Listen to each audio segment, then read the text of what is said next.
चलिए मंगलाचरण करते हैं।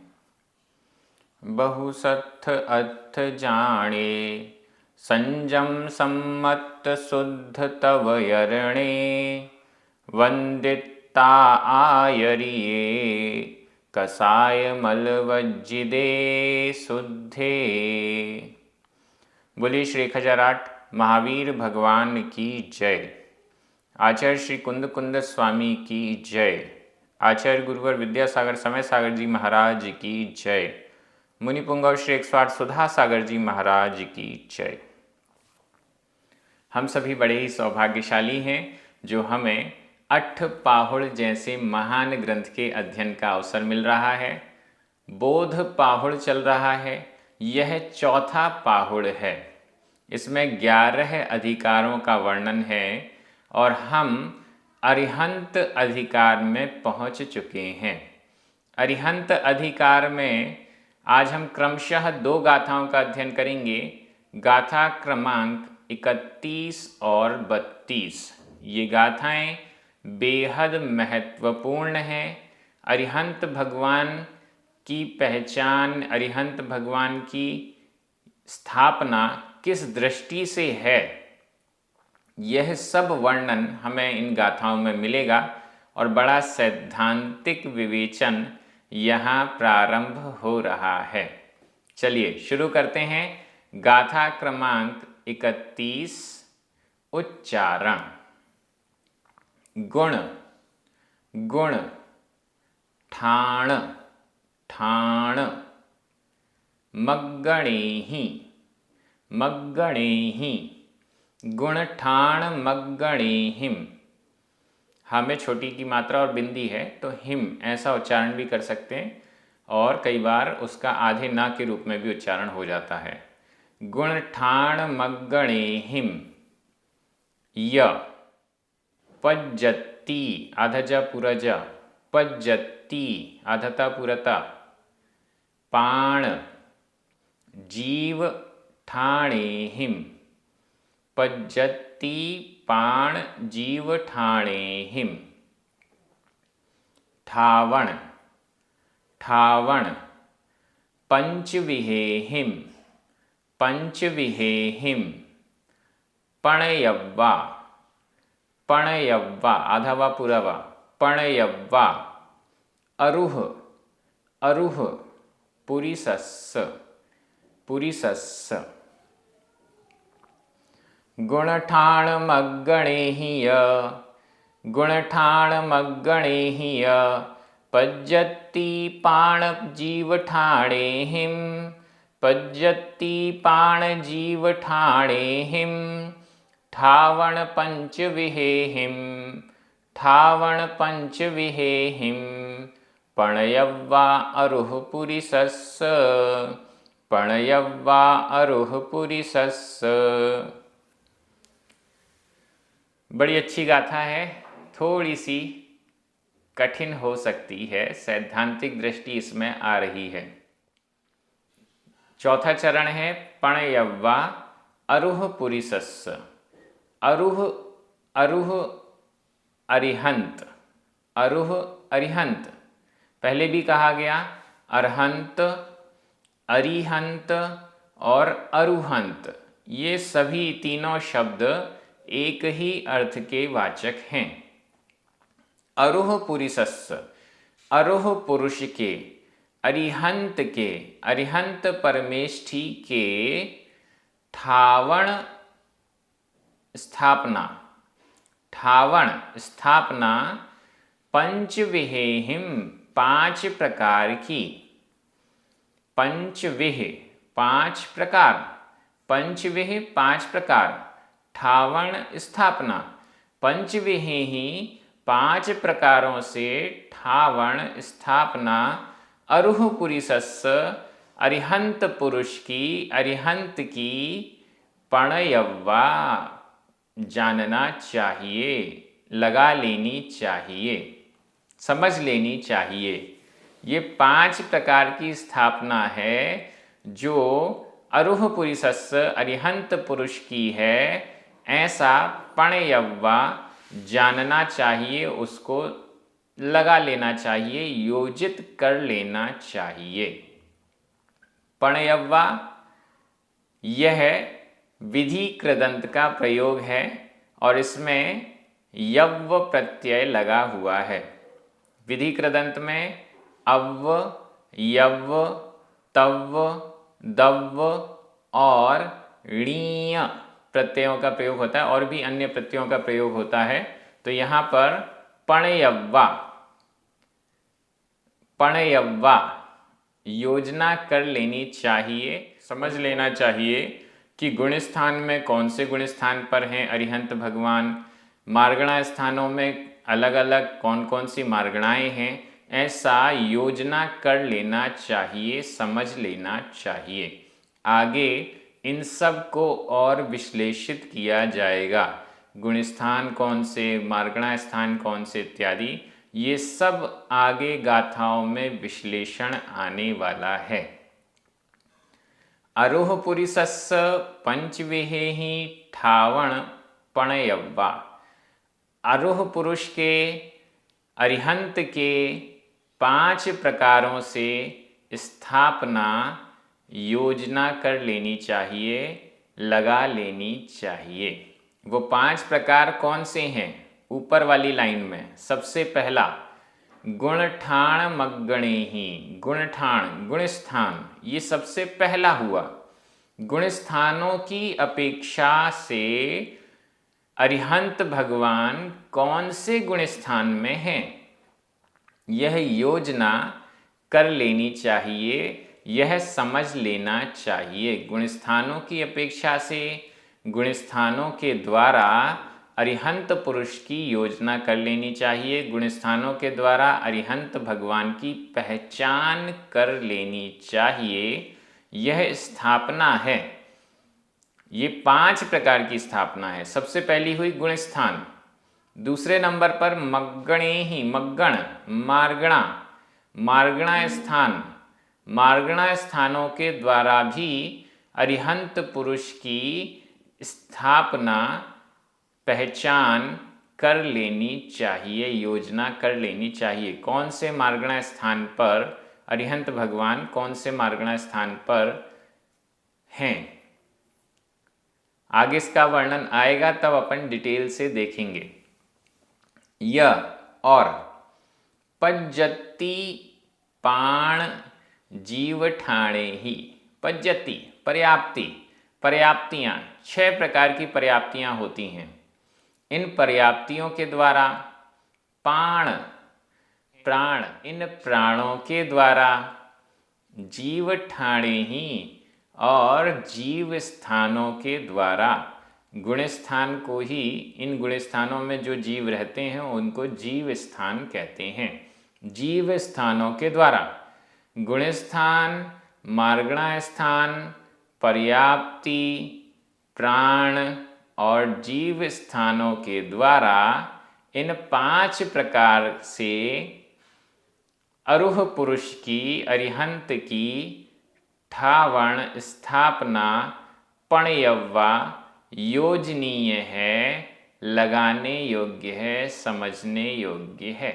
वैसे तो अर्थ क्लियर हो गया। 5 चीज़ें कौन सी हैं जिनकी अपेक्षा से अरिहंत परमेष्ठी, अरिहंत भगवान को देखना है हमें? सबसे पहला है गुण स्थान, दूसरा है मार्गणा स्थान, तीसरा है पर्याप्ति, चौथा है प्राण और 5वां है जीव स्थान। गुण स्थान, गुणों का स्थान, गुणों का स्थान क्या मतलब हुआ? परिभाषा क्या है? परिभाषा जब हम सैद्धांतिक ग्रंथों की ओर जाते हैं तो वहाँ पर परिभाषा मिलती है कि मोह और योग के निमित्त से, मोह और योग के निमित्त से जो आत्मा के परिणामों में तरतमता होती है उसको गुणस्थान कहते हैं। गुणस्थान एक कैटेगरी है, एक कैटेगरी मतलब अलग अलग, क्योंकि जीव है उसके अलग अलग परिणाम होते हैं, इतने सारे अनंतानंत जीव हैं, उन सब के अलग अलग प्रकार के परिणाम हैं। और इन परिणामों में जो निमित्त है वो मूल रूप से मोहनीय कर्म है।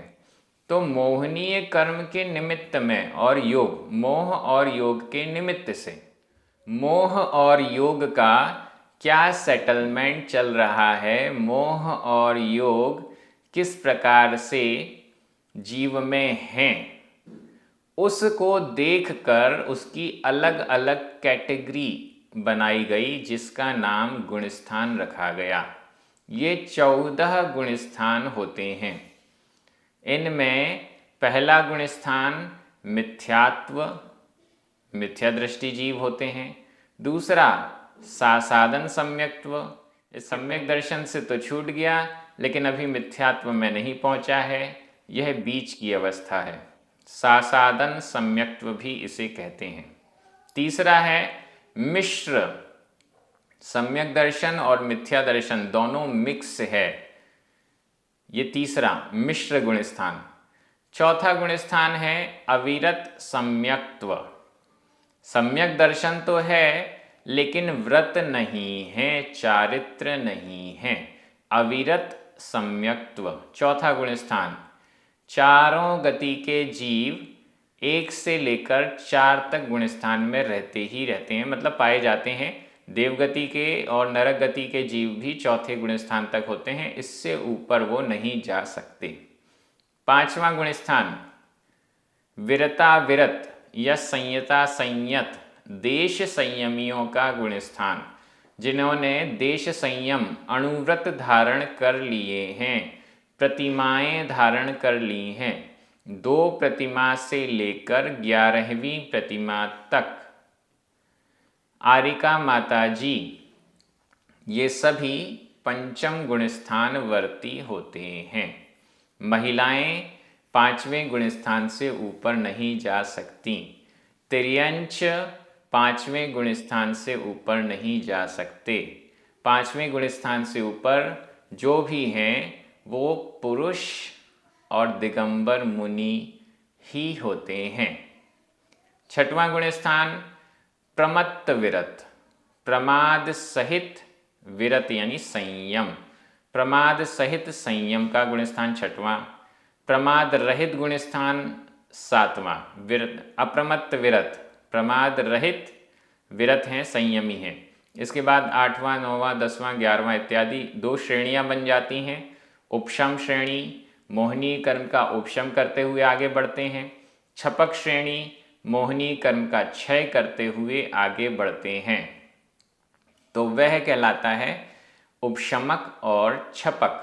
उपशम श्रेणी से आगे बढ़ना और छपक श्रेणी से आगे बढ़ना।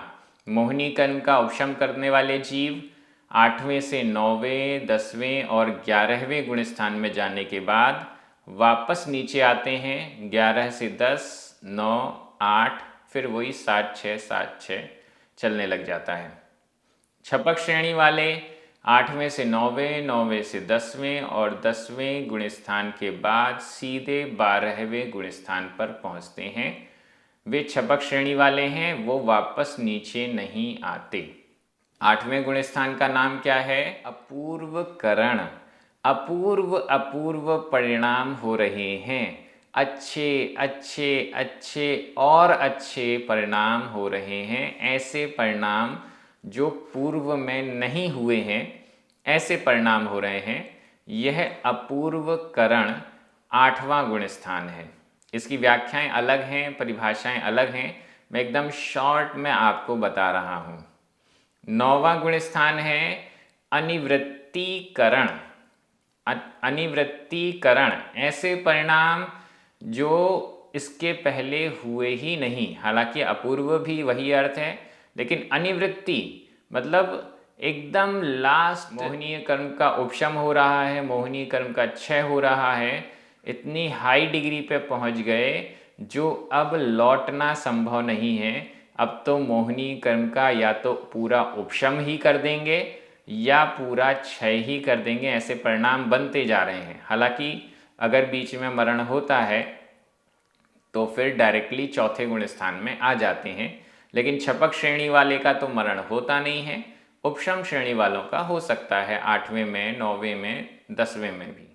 10वां गुण स्थान है सूक्ष्म सांप्राय। सांप्राय का मतलब है कषाय, सूक्ष्म कषाय। इन्होंने मोहनीय कर्म का उपशम या क्षय करते हुए समस्त मोहनीय का क्षय या उपशम कर दिया है, या तो क्षय कर दिया है या उपशम कर दिया है। सिर्फ सूक्ष्म लोभ बचा हुआ है, शेष संपूर्ण मोहनीय का उन्होंने क्षय कर दिया है। तो इस दृष्टि से सूक्ष्म सांप्राय यह 10वां गुण स्थान हुआ। अब इस 10वें गुण स्थान के बाद जो उपशम श्रेणी वाले हैं, जो मोहनीय कर्म का उपशम करते हुए आगे बढ़ रहे हैं, तो वे 11वें गुण स्थान में जाते हैं उपशांत मोह, जिसने मोहनीय कर्म का पूर्ण उपशम कर दिया है। वह कहलाता है उपशांत मोह गुण स्थान। 11वां गुण स्थान, मोहनीय कर्म पूरा दब चुका है और यथाख्यात चारित्र प्रकट हो चुका है। यथाख्यात चारित्र का मतलब है ऐसा चारित्र जो असली वास्तविक पूरा चारित्र है, वह यथाख्यात चारित्र है। इसके पहले जो मुनिराज चारित्र का पालन कर रहे हैं, उसमें तो अतिचार भी रख रहे हैं, गलतियां भी हो रही हैं, सारी चीज़ें हो रही हैं, लेकिन अब मोहनीय कर्म का पूरा उपशम कर दिया या पूरा क्षय कर दिया, तो वह यथाख्यात चारित्र है।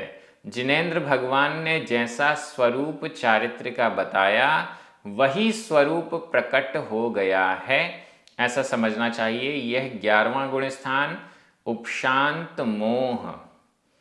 अब किसी भी चीज का उपशम किया गया है, दबाया गया है, तो वह वापस उदय में आएगा ही आएगा। मोहनीय कर्म एक अंतर मुहूर्त तक उपशम को प्राप्त रहता है, कुछ समय के लिए, कुछ सेकंड या मिनट भी कहते हैं, बहुत कम समय के लिए उपशांत मोह गुण स्थान है। इसके बाद धीरे धीरे वापस उसी क्रम से मोहनीय का उदय होने लग जाता है। 11वें से नीचे 10वें में, 10वें से 9वें में, 9वें से 8वें में, और वापस 7वां 6वां 7वां 6वां 7वां ये गुणस्थान चालू हो जाता है।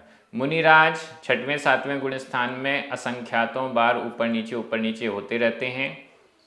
क्यों होते हैं? क्योंकि प्रमाद और अप्रमाद, प्रमाद और अप्रमाद ये चलता रहता है। संज्वलन कषाय का तीव्र उदय इस कारण से प्रमाद होता है, और संज्वलन कषाय का मंद उदय इस कारण से अप्रमाद होता है। मुझे लग रहा है मैं बहुत स्पीड से हर चीज़ बोलता जा रहा हूँ, और अगर आपको नोट करना है तो आप बार बार रोकते जाइए, नोट कीजिए, फिर रोकते जाइए, पॉज करते जाइए वीडियो को, या वीडियो को बैक करके दोबारा सुन लीजिए। वीडियो तो आपके पास में है, आपके हाथ में है, कितनी बार भी आप पीछे जाकर दोबारा सुन सकते हैं। और मुझे ये भी लग रहा है कि इस वीडियो में सिर्फ एक ही गाथा हो पाएगी, क्योंकि गुणस्थान का स्वरूप है, थोड़ा बहुत समझना तो जरूरी है। आगे मार्गणा स्थान आदि को इतना नहीं समझाएंगे, क्योंकि उसके लिए अलग से गाथाएं आ रही हैं, लेकिन गुणस्थान के लिए अलग से गाथा नहीं आ रही है, इसलिए समझा देना जरूरी है। उपशांत मोह 11वां गुणस्थान हो गया। इसके बाद जो छपक श्रेणी से चढ़ रहे थे, 10वें गुणस्थान पर पहुंचे सूक्ष्म सांप्राय, सूक्ष्म लोभ, उसका भी क्षय कर दिया। 12वां गुणस्थान प्रकट हो गया। इस 12वें गुणस्थान का नाम है क्षीण मोह, जिसने मोहनीय कर्म का क्षय कर दिया, जिसने मोहनीय कर्म का पूरा नाश कर दिया है। अब मोहनीय कर्म शेष ही नहीं रहा, वह छपक श्रेणी है। उपशांत मोह 11वें गुणस्थान वाले उपशम किया है, इस कारण से वापस उनका मोहनीय कर्म उदय में आ गया। लेकिन छपक श्रेणी वाले क्षीण मोह में पहुंचकर 12वें गुणस्थान में पहुंच गए हैं। ये मोहनीय कर्म का क्षय करते हुए आगे बढ़े थे। मतलब शत्रु की सेना है, शत्रु की सेना का क्षय करते हुए आगे बढ़ेंगे तो शत्रु हमेशा के लिए समाप्त हो गया। अब वो दोबारा हमारे ऊपर आक्रमण नहीं करेगा। लेकिन शत्रु की सेना को हम पीछे धकेलते जा रहे हैं, उनका उपशम करते जा रहे हैं, तो एक ना एक दिन वह शत्रु वापस आक्रमण करेगा। क्यों? क्योंकि उसका नाश नहीं किया हमने, हम तो सिर्फ उसको पीछे करते जा रहे हैं। तो ऐसे ही यहाँ समझना चाहिए, छपक श्रेणी वाले आगे बढ़ते जाते हैं, उपशम श्रेणी वालों को वापस नीचे आना होता है। एक जीवन काल में 2 बार ही उपशम श्रेणी में चढ़ा जा सकता है और पूरे संसार काल में सिर्फ 4 बार ही उपशम श्रेणी में चढ़ा जा सकता है, ऐसा समझना चाहिए।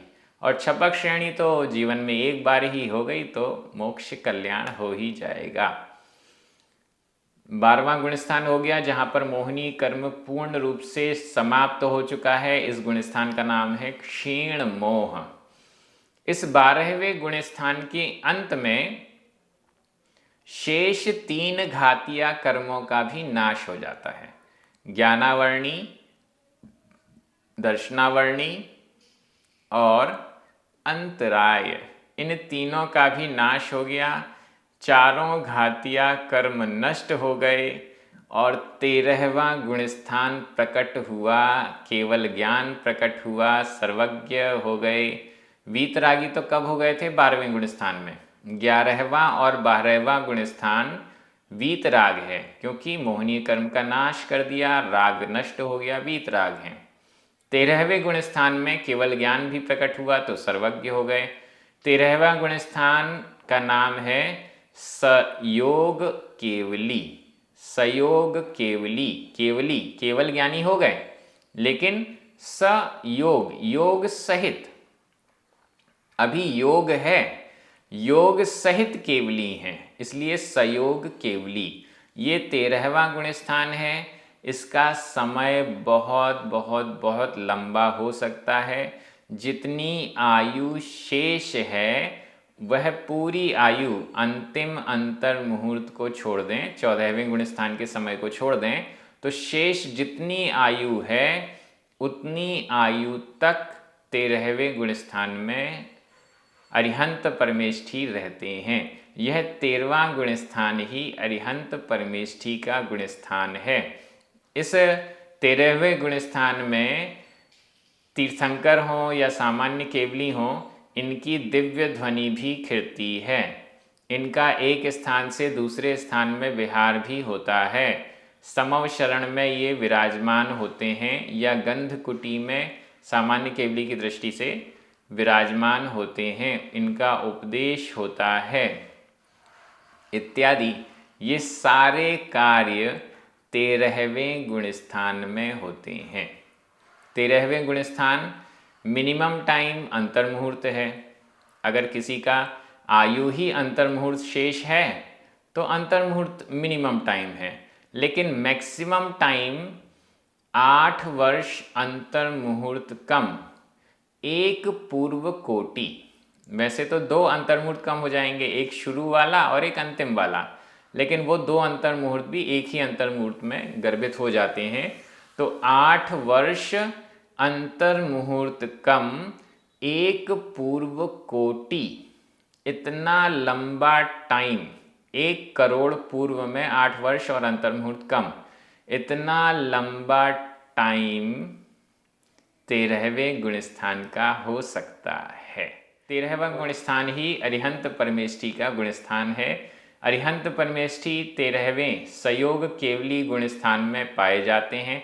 केवल ज्ञान है, उस केवल ज्ञान के द्वारा वो समस्त द्रव्यों की अनंत पर्यायों को जो कि हैं, थीं और होंगी, उन सब को जानते हैं।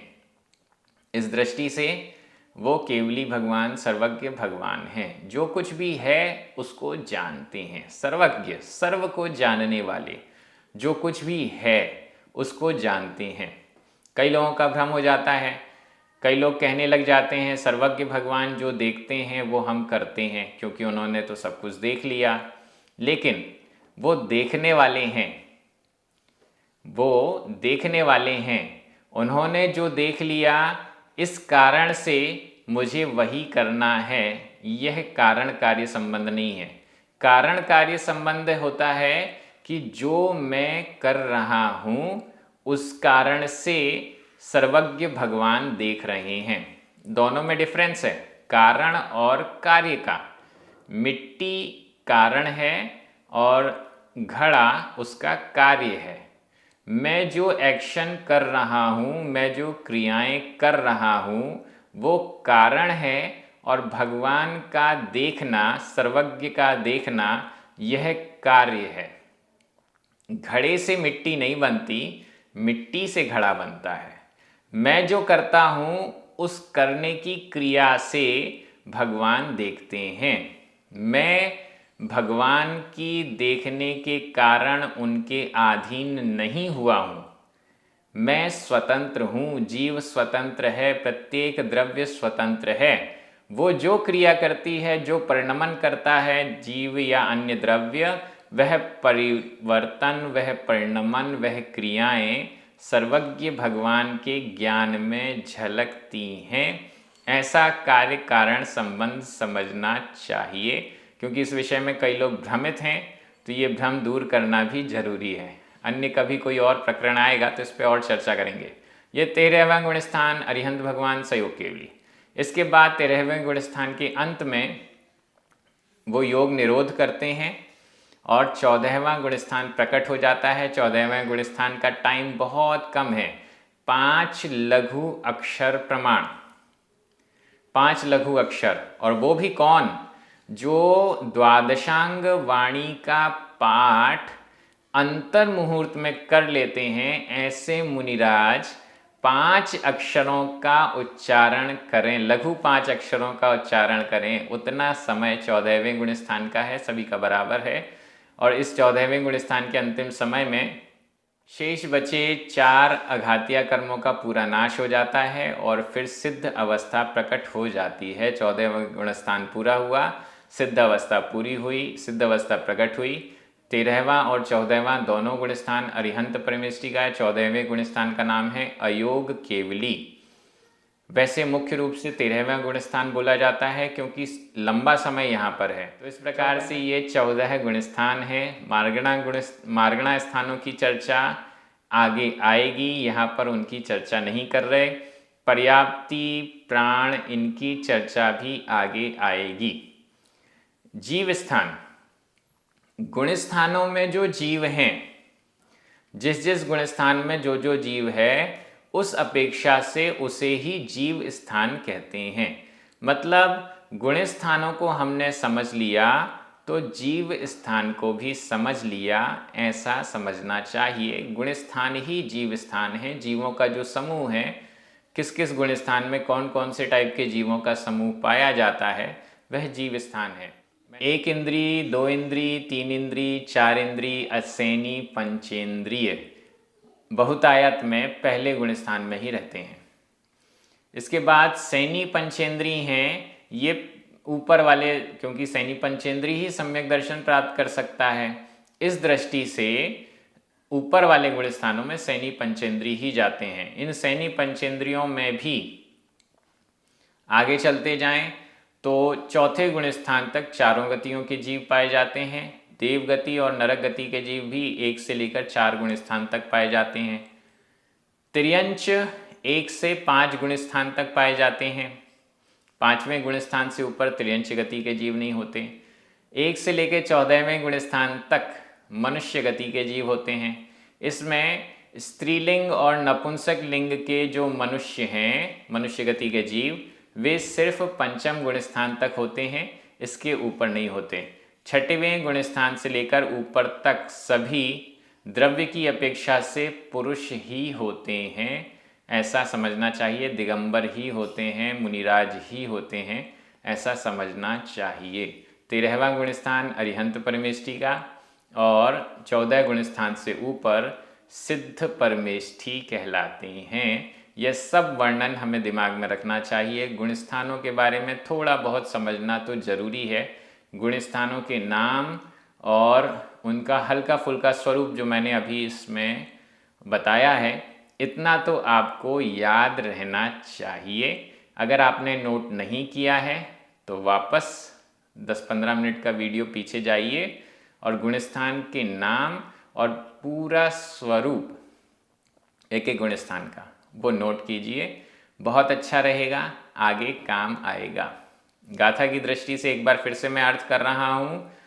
अरुह पुरुषस्य अरिहंत पुरुष के 5 प्रकार के गुणस्थान, मार्गणा स्थान, पर्याप्ति, प्राण और जीव स्थानों की अपेक्षा से इन 5 प्रकारों की अपेक्षा से स्थापना योजनीय है, लगा लेनी चाहिए। ये इसका अर्थ हो गया। व्याकरण की दृष्टि से देखते हैं।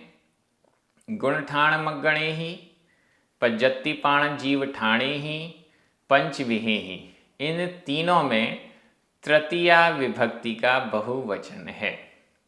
यह अव्यय है। ठावण, पणयव्वा, ये दोनों ही स्त्रीलिंग में प्रथमा विभक्ति का एक वचन है। पणयव्वा यह विधि कृदंत भी है।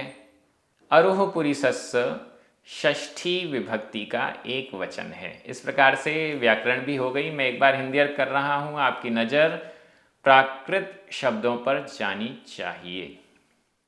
गुणस्थान, मार्गणा स्थान, पर्याप्ति, प्राण, जीव स्थान, इन 5 प्रकारों के द्वारा अरिहंत पुरुष का स्थापना, अरिहंत पुरुष की स्थापना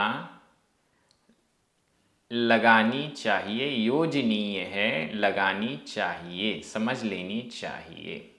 इस प्रकार से ये आज हमारी एक ही गाथा पूर्ण हुई है, बड़ी महत्वपूर्ण है। इसमें गुणस्थानों की हल्की फुल्की व्याख्या आपको प्राप्त हुई है।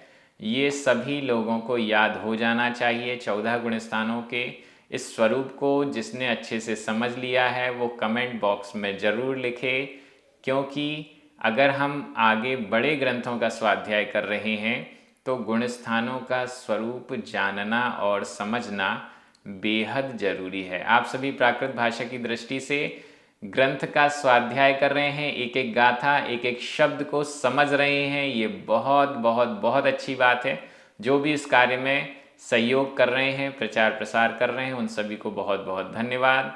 जिनवाणी स्तुति करें, 9 बार नमोकार मंत्र पढ़ें। सभी को जय जिनेंद्र।